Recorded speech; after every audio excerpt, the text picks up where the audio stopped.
Senator Brown.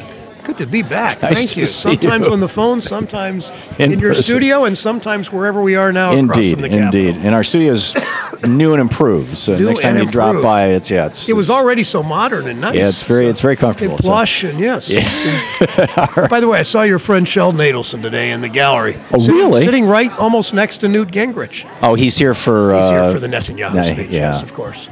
This... In the front row. Yeah, amazing. The first time in 200 years a foreign leader has come to speak to Congress to disrespect a president. I'm astonished. The problem with you, Tom, is you tend to know history, and you're not welcome in this city when you point historical facts and historical this context. literally has not happened since the George Washington administration. Anyhow, we're here to... Didn't King George speak at a joint session of Congress when he was on the ballot? I think you're forgetting that. That's right, yeah. Or he wasn't on the ballot. No, it was when Alexander Hamilton invited him over during the Jefferson administration. Or something. Yeah, it's just, can you imagine? Anyway.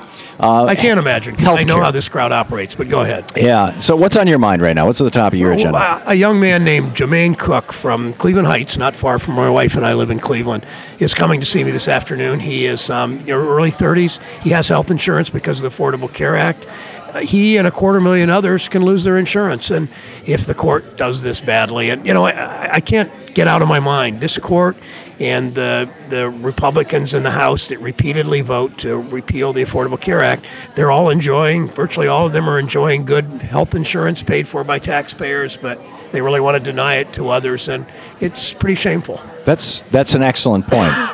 Virtually all of these guys who are on a Jeremiah but they've about this. earned it in their minds. They've earned this health insurance. Right. They're either government employees or they're billionaires who are sponsoring Tea Partiers and whatnot. And Right. they've got no problem with health insurance. It really is the unrelenting attacks on this, attacks on the president personally, but the attacks on the most important handiwork he's done, frankly, is the Affordable Care Act, I think, and that I've done in the last 10 years. And it's in my state, 700,000 people have insurance that did not have it 5 years ago. 1 million seniors have gotten benefits on preventive care that didn't have them 5 years ago. 100,000 young people are on their parents' plans that weren't 5 years ago, 6 years ago. And these consumer protections we build in so that insurance companies can't take a walk. If you cost too much, you get too sick and you cost them too much. Right. This is all great stuff. And if the Supreme Court takes down the Affordable Care Act, for the Republicans, aren't they kind of going to find themselves in the position of the dog who finally caught the bumper on the car? Here you go, speaking in historical terms again. The famous dog that finally caught the car. Right. No, I think they are. I mean, Harry Truman tell a joke about that, actually. Or he said, if you want a friend in Washington, you get a dog. Yeah, that's right. He did a lot of dog Yeah, jokes. yeah. I don't know. Yeah. I think that I don't know. I mean, they've said repeal and replace so many times ad nauseum that I don't think they've really ever thought much about a replace. But when 250,000 people in my state alone lose their insurance, if the court rules in the wrong way, they're going to have to explain it. That doesn't mean they'll do anything, and that's what concerns me so much, that I don't know what happens to these 250,000 people. Surely they'll have a break in their coverage, and a kid gets sick, they lose whatever can happen to families and emergency health situations. More bankruptcies, all that happened, all that we've seen happen for 50 years. Yeah, it's amazing. Might it be a good time to start talking about alternatives? Like, for example, what Robert Ball, the guy who wrote the Medicare bill back in the 60s, is on the record saying, it's in one of my books, Rebooting the American Dream, that they put Medicare together in a way, and with the assumption that a future president or a future Congress would simply start lowering the eligibility age by a decade every couple of years, giving a couple of years for the bureaucracy to absorb that many new enrollees, and until eventually the eligibility age for Medicare was 0. Yeah, which I think would be terrific. You may remember, Tom, because we talked during this process. I had written a provision in the Affordable Care Act to bring and a couple others to bring Medicare eligibility to 55, which was what Mr. Ball one of the things he suggested then, and President Clinton worked on it 20 years ago. And we thought we had that vote, and Senator Lieberman changed his mind, and we couldn't get the 60th vote then. But ideally, that's where we go with this. That Medicare has worked for people over 65. There are, of course, problems, but it's worked. Why not at some point Medicare for the whole country? It's simpler, it's easier to explain, it's easier to understand, it's better with cost containment. And most importantly, it gives everybody an understandable, comprehensive health insurance. Yeah, and people, most Americans, you say single-payer health care, and they don't know what you're talking about. You say Medicare, they immediately know what you're talking about. Exactly right. And John Conyers, House Bill, what is it, 676? Which he's done repeatedly, for year after year after year. But that's sort of an instant Medicare for all. It's more of a phased-in thing.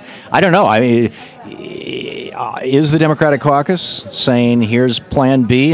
Well, I don't think the Democratic caucus wants to go there yet, any more than the administration does, because I think most people think we'll win in the court. I don't know. I'm not a lawyer. I have no idea. But if we don't, we need to assess quickly and how to do this. I still don't think with all this that we could get all of our caucus to be for Medicare for all as much sense as that makes, even though they were willing to vote for it during the Affordable Care Act.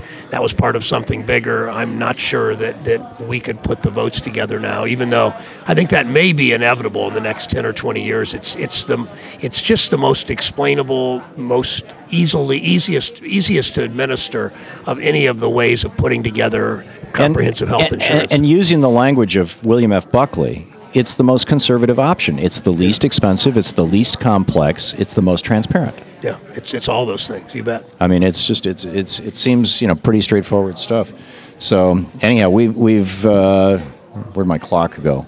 I've lost. Oh, here we are, 2:42. We got 3 minutes until the break. Unless you've got a boogie. No, fine. What other things are on your schedule? What are you looking at that? There's a whole bunch of issues facing this country right now. So earned income tax credit extension is really, really important, as is the Children's Health Insurance Program. Both are government sort of partnerships that reward work. The earned income tax credit, people that make $30,000 or $40,000 a year get a break in their taxes to the tune of $2,000 or $3,000. These are expiring? Well, the expansion is expiring that we did during the Affordable Care during the. Because it was done by reconciliation. Right, and it was done during the Recovery Act, actually during that, not the Affordable Care Act. Right.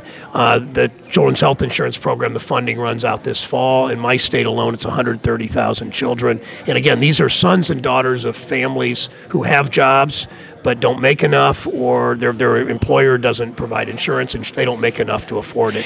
Isn't that an essential cancer in our body economic the